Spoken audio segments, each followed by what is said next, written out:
The White House tonight, Donald Trump is lashing out at the Virginia Republican Party. The GOP frontrunner is upset the party is requiring voters to sign a form declaring themselves Republican before casting their ballots in the upcoming primary election in March. Through a series of tweets, Trump says the new rule will alienate independent voters who may not feel comfortable registering with the Republican Party. WSLS 10's Rob Manch dug into the issue today. He's live with us in studio with the latest. Rob? Well, Lindsay, thanks to this new rule instituted by the Republican Party here in Virginia this year, you'll have to sign a form before you're even allowed to enter a poll booth. But speaking with analyst Ed Lynch, he says the fact Donald Trump opposes this move could tell us a lot about his outlook on the rest of his campaign. In a tweet Sunday, Donald Trump addressed the Virginia GOP's latest move to require voters to sign a pledge of allegiance to the party. It begins, he says, the Republican Party of Virginia is working hard to disallow independent, unaffiliated new voters. Bad. But speaking with political analyst Ed Lynch, he says the Republican Party is simply solidifying a stance it's held for a long time. He says it begins, but there's nothing new about this.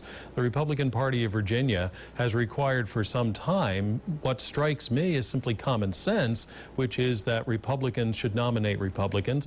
Lynch says the GOP does not want other parties having a say in who its nominee is going to be, and for good reason.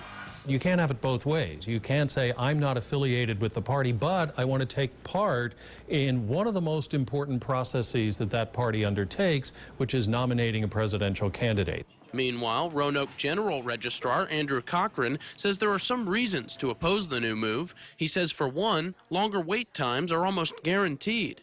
The time having to explain to people that are not already familiar with it will be a little bit of a delay, as well as having to read the statement and sign it will be just an extra step. Lynch says he has a solution to this. Just make everyone declare their affiliation beforehand.